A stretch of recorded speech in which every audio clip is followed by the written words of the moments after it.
가 상반되는 두 가지가 공존하는데 주변의 상황에 따라서 도화로 발현될 수도 아니면 탈속적인 어떤 뉘앙스로도 발현될 수 있다는 거. 물론 이 두 가지만으로 이루어지진 않아요. 다른 것도 많이 있습니다. 하지만 이거 중요하기 때문에 말씀드린 거예요. 자, 그 다음에 거문.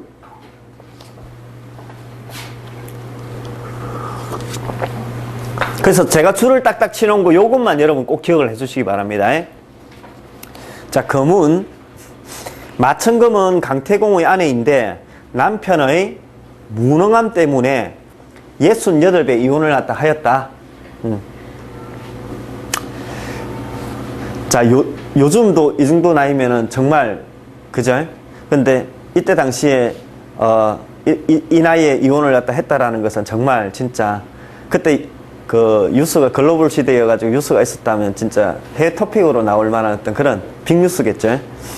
자, 마천금은 남과 다투기를 좋아하고 간섭하고 의심하기를 즐겨했으며 승부근성이 강했다.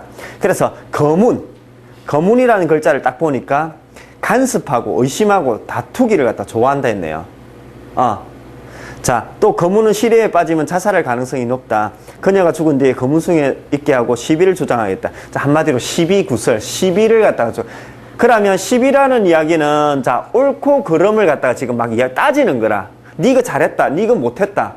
근데 시비라는 이미지는 대체적으로 부정적인 뉘앙스가 좀 강하기 때문에 태클 걸고 안티 걸고 항거하고 이런 이미지가 좀 많단 말이에요. 그러면 이 거문이라는 이미지는 시시콜콜한 걸 따지고 드는 이미지입니다. 그러면 역시 제가 이 별들의 이야기를 하기 첫 시간부터 제가 말씀을 드렸죠. 어떻게? 이 전설에서 나오는 뉘앙스에는 선과 악이 있지만 절대적으로 선과 악이 없다라는 거죠. 그래서 제가 어떻게 비유했습니까? 오행이 한마디로 말해서 선과 악이 없듯이 여기서 나오는 별들도 그런 어떤 그 작용력일 뿐이지 거기에 선악이 있는 건 아닙니다. 다시 말했어요. 거물이라는 에너지도 여기서는 흉하게 표현을 했지만 좋게 발현되면, 자, 10이라는 에너지가 좋게 발현되면 어떻게 발현돼요? 말 잘하고 언변 좋은 거. 그래서 어떤 이야기를 할 때 아주 예리하고 명료하고 아주 그냥 그 핵심을 파고드는 어떤 이야기를 전달할 수 있다라는 이미지. 아니면 좀 더 깊이 있는, 한마디로 저기에 숨어 있는 어떤 이야기들을 끄집어내는 이미지. 그래서 거문 같은 게 예를 들어 직업으로 따진다면 한마디로 기자 같은, 그래서 사회의 부조리를 이렇게 끄집어내는, 그래서 그걸 까발리는, 아니면 그 한마디로 옳고 그름을 판단하는 거니까요. 어떤 연설하는 사람, 강사도 좋고요. 한마디로 법조계에 종사해가지고 옳고 그름을 시시비비를 가려주는 어떤 그런 뉘앙스로 또 명료하게 가려주니까 얼마나 좋습니까? 그죠? 그래서 좋게 발현될 가능성도 너무 크다라는 거. 그리고 실제로 이게 활동성하고 금방 매치가 됐을 때는 금방 말씀드렸듯이 대중 앞에 쓰고 불특정 다수를 만나가지고 이렇게 시시비비를 가려주고 이런 것도 좋지만요. 만약에 활동성하고 아니고 조금 정적인 에너지하고 결합되어 있다면요. 오히려 연구원. 그래서 막 파고 들어가지고 그 연구해내고 수학 공식을 풀고 그 별의 한마디로 비밀을 풀어내는 거. 이런, 그런 어떤 그 깊이 파고 들어가는 어떤 그런 뉘앙스로도 아주 좋은 그런 별입니다. 그래서 안 좋게만 보지 말라는 거예요. 꼭. 됐죠? 그 다음에 천상으로 한번 넘어가 볼게요.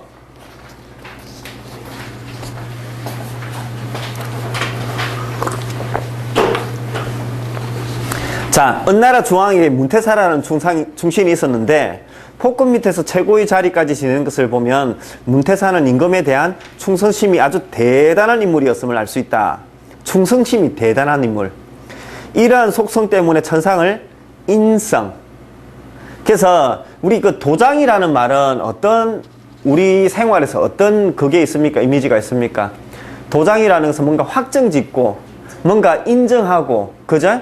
그래서 뭔가 어떤 구두로서만 하면 뭔가 이렇게 안심이 되지는 않지만 이렇게 도장을 찍어준다라는 것은 그만큼 인정, 확인, 확정, 공인. 그래서 약간 좀 공공성을 띤 어떤 인정이라고 이렇게 보시면 되겠죠. 그래서 도장이라는 이미지는 금방 이야기했다시피 우리 사주로 치면요, 사주의 십신으로 쳤을 때 인성의 어떤 에너지. 그래서 문서성의 뉘앙스가 많이 들어간다. 이렇게 보시면 돼요. 예. 그럼 여기서 우리가 하나 천상에 대해서 딱 알 수가 있겠네요. 자, 나중에 이런 표현을 자주 쓸 겁니다. 과성. 한마디로 말해서 사주로 치면 문서성. 문서성의 대표적인 별이 바로 천상입니다. 천상. 그럼 뭐 예를 들어서 우리가 일상생활에서 문서성은 어떠한 사안에서 많이 그러니까 이야기됩니까? 뭐요? 그렇죠. 시험, 합격, 계약. 그래서 부동산 사고 거래하거나 아니면 시험 치거나 아니면 공부하거나, 그래서 좀 더 두리뭉실하고 넓게 본다면 대외적으로 나를 갖다가 인정받고, 공부하는 사람이라면 나의 공부를 갖다가 체계화하고 정립시키고, 이런 이미지로도 돼요. 내가 뭐 넓게는 크게는 사회 나가서 직장에서 나를 인정받고 이런 것도 되지만요, 내가 학생이라면 학교에서 어떤 시험 잘 치고 학교 내에서 인정받고 착실한 학생이라고 인정받고, 가정에서도 내가 아들로서 딸로서의 어떤 그런 인정받는, 신뢰를 갖다가 받게 되는 그러한 뉘앙스로 일단 볼 수도 있습니다. 자, 그가 죽자 천상에 있게 하고 충성과 도노함을 관장하겠다. 그래서 천상이라는 이미지를 딱 보면서요, 첫 번째로는 아까 문서성, 과성이라는 거 딱 기억을 갖다 하시고요. 또 한 가지는 천상은요, 뭡니까? 그런 문태사라는 임금의 아주 뭡니까? 최고의 자리까지 올라서 보좌하는, 그래서 천상, 상이라는 것 자체가 정성이라는 어떤 그런 이미지도 있고, 보좌하는 그런 이미지가 있습니다. 그렇기 때문에 그것도 어떤 그런 주성이 되는 그 옆에 척건에서 일단 보좌하는 이미지 때문에 수동성이라는 게 일단 하나 느껴지고요. 그리고 그러한 관록을 내가 먹었다라는 거, 그런 위치에 있었다라는 것 때문에 귀적인 의미도 있습니다. 요거는 하나 적어 놓으세요. 자, 다시. 관록적인 의미, 귀적인 의미가 하나 있고요. 두 번째로는 수동적인 의미가 있습니다. 그러면 아까 전에 우리가 주성으로서 했던 그런 귀의 별, 잠이, 천부, 태양, 태âm, 이런 별들도 귀를 의미한다라고 했고요. 그럼 여기서 이야기한 천상도 그렇게 했네요. 그죠? 근데 아까 귀의 의미는 또 염정도 있다고 그랬죠. 근데 비교적 순서로 따진다면 염성은 좀 후순위겠죠. 왜? 일단은 그 안에 조금 도화라는 어떤 에너지가 조금 많이 들어가가지고 그 귀적인 면을 좀 희석시켜버렸어요. 자, 그러면 금방 거기서 이야기한 그 귀적인 의미가 들어갔고, 그 다음에 어떤 수동적인 의미가 들어갔다고 했습니다. 자, 그러면 앞에 있는 것 중에 수동적인 별이 뭐가 있습니까? 가장 수동적인 별. 자, 정답 이야기할게요. 잠입니다. 잠이. 잠이는 가장 대장별이기는 하지만요, 수동성으로 따진다면 그냥 자기가 스스로 능동적으로 움직여서 어떤 일을 갖다 해결하지는 못해요. 그게 하나 단점이라면 단점이라고 할 수 있습니다. 그래서 완전 대장별이니까 어때요? 주변을 부려야 돼요. 야, 가서 저거 뭐 가져온나? 휴지 가져온나? 아니면 이것 좀 일절이 좀 해라. 이렇게 해가지고 시킨다고요. 그래서 그 의도적으로 수동적인 면도 있지만, 잠이 자체는 한마디로 중심이 되고 근본이 되고 가장 큰 어떤 그런 중심 에너지다 보니까 이 중심 에너지는 흔들리는 게 아니에요. 그냥 그 자리 고정적으로 있습니다. 자, 그래서 금방 이야기한 수동성 때문에 어떠한 상황이 벌어지느냐 하면은요, 자, 수동성이라는 것은요, 어때요? 내가 적극적으로 내가 액티브하게 움직이는 게 아니고 주변을 부려야 되잖아요. 자, 그렇기 때문에 이 천상 같은 경우는, 자, 궁으로 따졌을 때는요, 협궁을 중요하게 봐요. 물론 그럼 다른 궁은 협궁 중요하게 안 보나? 협궁 봐야지. 보는데 비교적 천상은 다른 별보다 더 주변을 더 중요하게 여긴다. 잠이 역시도 협궁을 중요하게 여긴다. 근데 약간 차이점은 뭐냐면, 잠이는 대장별이기 때문이라는 어떤 의미가 좀 더 크고요, 천상은 좀 더 수동성 때문에 주변이 의미가 좀 더 커지는 거라. 그러니까 내가 적극적으로 주변을 끌어서 쓰는 의미가 아니라, 내가 힘이 없고 약하니까 주변에서 확 덮쳐가지고 영향을 갖다 미쳐버린 거라. 야, 이래라 저래라 이렇게 시켜버린 거라. 왜? 천상은요, 아까 뭐로 표현됐습니까? 도장으로 표현됐습니다. 도장이라는 것은 어떻게 보면 도장지가 움직여서 찍는 게 아니고요, 주인이 잡고 찍어주는 거라고. 그래서 그런 이미지로 일단 들어가시면 될 것 같아요. 그러면서 천상의 이미지 중에 하나는요, 여기서는 충성과 도노함을 한다라고 이렇게 이야기했는데, 그 도장의 사주에서 인성이라고 그랬죠. 문서성이라고 그랬죠. 그래서 일정 부분 머리 서는 면이 있습니다. 그러면 청기하고 비슷한 면이 있네요. 그죠? 근데 청기하고 차이점이 뭘까요? 그러면 머리 서는 게 똑같이 머리 서는 거라면. 그거 좋습니다. 금방 뭐라 했냐면, 청기는 손발을 쓰고, 그리고, 천상은 머리만 쓰고, 물론, 그게 있습니다. 근데 일단은 머리를 갖다 쓴다라는 것만으로 해가지고 접근해 봤을 때, 자, 천상에는 수동성이 많이 들어간다고 그랬죠. 그리고 청기는 능동적인 의미가 좀 강해요. 그래서 금방 말씀하신 것 중에는 뭐가 포인트였냐면, 액티브한 면을 갖다가 이야기를 갖다 했다고. 내가 생각한 걸 갖다 실행하는지 안 하는지, 일단 그거는 다음에 다시 한번 설명할게요. 여기서 지금 이야기하고자 하는 거는 뭐냐면, 청기하고 천상이 둘 다 머리 쓰는 건데, 천상에는 수동성이 좀 더 많이 들어갔다. 그리고 천상에는 관록적인 의미가 들어갔다라고 했죠.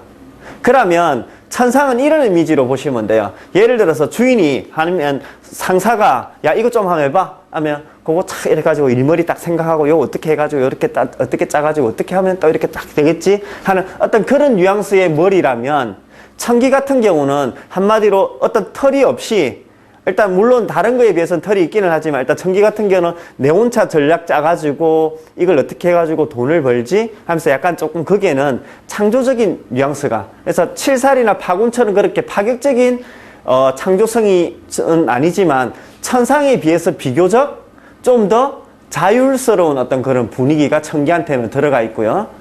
천상한테는 좀 더 수동적이고 주어진 일에 머리 쓰는 어떤 의미가 조금 들어가 있다. 이렇게 보시면 돼요. 자, 그래서 천상을 갖다 그렇게 이야기를 갖다 했고요. 자, 그 다음에 칠살. 칠살은 황비호 장군을 상징한다. 아내 가부인이 주왕의 세격 때문에 희생된 것에 분노하여 주나라에 투항하였고, 주나라를 멸망시키는데 큰 역할을 하게 되었다. 자, 원래 칠살은 아주 충직한 은주왕의 한마디로 그 장수였는데, 자기 부인을 갖다가 어떻게 겁탈하려고 하다가 부인이 죽는 바람에 완전히 눈이 돌아가가지고 그 상대편 쪽에 이제 투항해가지고 이제 복수하기 위해서 이제 열심히 이제 싸웠던 사람입니다. 자, 그러면 그가 전사한 뒤 칠살성에 머물면서 전쟁을 갖다 관장하게 됐다. 자, 칠살은 전쟁을 관장하게 했다 했네요. 그만큼 칠살의 에너지는 강력한 살성. 자, 그때 살이라는 에너지는, 살이라는 글자는 뭐 죽일 살자 아닙니까? 막 찢고 죽이고 막 그냥 고통을 주는 어떤 그런 뉘앙스로 보시면 되겠죠. 칠살의 성향은 직선적, 그리고 격변과 전환. 그래서 이쪽에 있다가 저쪽으로 확 돌아서 버렸죠. 이유야 어땠든. 그죠? 그 다음에 반역. 금방 한 이야기 똑같네요. 그리고 용감. 아주 그냥 밀어붙이고 막 아주 불같이 막 전진하는 그런 어떤 뉘앙스라고 그랬어요. 속전속결하는 시원시원함이 있다. 그래서 쭉쭉쭉 하면서 뻗어가고 어떤 일을 갖다가 진행해버리고 저돌적으로 막 그냥 속전속결해버리고. 자, 그러면 칠살이라는 뉘앙스는요, 우리 사주에서도 존재하고 있죠. 그래서 사주 내에서 살적인 요소가 가장 강한 두 가지를 한번 이야기해 보세요. 칠살과 양인 아닙니까? 그죠? 그래서 그 살적인 요소는 자칫 우리는 이렇게 표현하면서 야생마라고 표현하면서 잘 다루었을 때는 아주 명마가 되고, 아니면 잘 다뤘을 때는 진짜 면검이 되지만, 잘못 다루면 내가 다치거나 주변이 다치는 어떤 형상이 돼요. 왜? 원체 에너지가 강하고, 그리고 이렇게 정제되지 않고 안정화되지 않기 때문에 후닥후닥 하니까. 그래서 아주 그냥 이걸 갖다 잘 다뤄야 된다. 이렇게 보시면 돼요. 그래서 칠살이라는 에너지는요, 서에서도 이렇게 오죽하면 이렇게 적어놨어요. 칠살 명궁자는요, 평생을 두고 한 번은 그 칠살에 대해서 한번 다침이 있다 그랬습니다. 그래서 이건 좀 과도한 표현이긴 하지만 그 정도로 칠살의 에너지는 강하다 이렇게 보시면 돼요. 그래서 칠살을 딱 봤다. 라고 한다면 얘를 어떻게 지금 한마디로 말해서 잘 달래고 있는지 없는지 이걸 갖다 잘 보셔야 돼요. 그럼 그 달래는 방법은 다음에 제가 말씀을 드릴게요. 자, 그럼 7살의 이러한 아주 강한 성격을 갖다 지금 봤습니다. 그러면 이러한 성격 때문에 자, 살성에 대해서 우리 간단하게 이야기 한번 해봐요. 제가 관상 수업하면서도 말씀을 드렸죠. 살성은 실제 생활에서 과도했을 때 어떻게 드러나겠습니까? 두 가지 말씀해 보세요. 고독. 수고로움으로 드러난다고 그랬습니다. 살성은 고독과 수고로움으로 드러난다 했습니다. 자, 고독이라는 것을 조금 더 풀어 해석해 볼게요. 그러면은 이 고독이라는 것은 어떤 고독이냐면 육친적 고독이 아닙니까? 커요. 그냥 내 혼자서 그냥 친구 없이 있고 이런 의미보다는 이때 고독이라는 것은 한마디로 육친 어려서 부모가 일찍 돌아가시고 아니면 일찍 헤어지시고 아니면 내 가정적인 측면으로 본다면 가정을 꾸리기가 힘들고 아니면 가정을 꾸렸다가 이별하고 그죠? 그런 이미지로 자식과도 똑같이 마찬가지고요. 그래서 그런 이미지로 이야기가 되었고요. 자, 수고로움이라는 것은 고생스럽다라는 어떤 그런 의미로 접근됐습니다. 그래서 세상 살면서 수고롭지 않은 사람이 어디 있노? 할지 모르겠지만 좀 더 심한 어떤 상태를 갖다 이야기한다라고 그냥 여러분 생각하시면 될 것 같아요. 그래서 살적인 요소가 강할수록 그러한 의미가 있다. 그럼 금방 7살이라는 게 제어되지 못하면 금방 이야기한 육친과의 문제 그리고 삶을 살면서 굉장히 조금 수고롭게 해야 내 입에 먹거리가 들어오는 어떤 그런 이미지. 그러면 내가 항상 말씀드렸죠. 수고롭게만 해야 어떠한 그 소득이 생기느냐 하면 그렇지 않다고 그랬죠. 불로소득도 있다고 그랬죠. 그리고 여기서 수고롭다라는 의미는 잘 들으세요. 내가 고생한 만큼 어떤 대가가 들어오는 것은 그래도 좀 나아요. 그래서 여기서 수고롭다라는 것은 내가 고생을 많이 하는데도 불구하고 효율적이지 못하다 이겁니다. 100을 노력했으면 150, 200을 불러들여야 이게 정상인데요. 아니면 100이라도 불러들이는 게 정상인데요. 내가 100을 노력했는데도 불구하고 50, 30밖에 안 들어오는 경우가 있어요. 이게 바로 수고로움이라고 금방 표현한 겁니다. 아시겠죠? 자, 그럼 예를 들어서 7살 같은 경우 어떤 투자를 갖다 하게 되면 이때 만약에 문제가 생겼을 때는 회생하기가 조금 힘들어요. 왜? 올인해버리겠죠. 꽉 그냥 넣어버리겠죠. 그냥 무조건 고! 이렇게 하겠죠. 그러면 청기나 천상 같은 경우는 어때요? 전략을 짤 거 아닙니까? 생각을 하고 한번 탁 고민을 하고 막 요래조래 한번 머리를 갖다 굴려볼 것이다 이 말입니다. 그래서 조금 얕게 놀아요. 예를 들어서 주식을 갖다 하더라도 얕게 논다고. 얕게 조금 이렇게 펼쳐놓고 조금 이렇게 다양하게 투자하고. 근데 7살 같은 경우는 좀 더 투기성이 강한 코스닥 쪽으로 가고 그리고 그 한 방에 하는 몰빵으로 이렇게 소구이기는 하지만 어쨌든 한꺼번에 일단 투자하는 의미가 좀 더 커진다고요. 그리고 어떤 규모 면에서도 어때요? 약간 조금 이렇게 뭡니까? 오버한 어떤 그런 면이 있겠죠. 나의 역량은 100밖에 안 되는데 200으로. 왜? 7살은 뭡니까? 권위를 세우는 거는 막 폼을 갖다 내는 거거든요. 그렇게 보시면 되고요. 그 다음에 천량 바로 넘어갈게요. 천량 유일하게 죽기 전에 하늘로 올라가 신으로 봉인진 사람이 있었는데 그가 바로 주나라 원수인 이천왕이다. 죽지 않은 이천왕을 천계로 불러 천량성에 머물게 하고 널그러함을 관장하겠다. 그래서 널그러함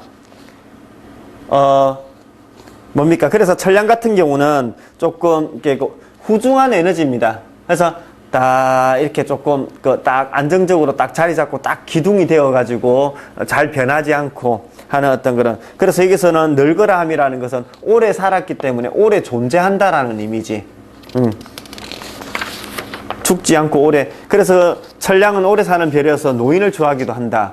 그래서 이런 것 때문에 실전에서는 예를 들어서 이성이라든지 이런 걸 갖다 논할 때 나이 많은 사람 이런 걸 갖다 논하기도 해요. 그러면 좀 더 넓게 해석하면 천량은 내 부모 아니면 할아버지 할머니 이렇게도 논할 수 있겠죠. 그럼 직장에서는 누굽니까? 상사, 직장 상사, 나이 많은 사람.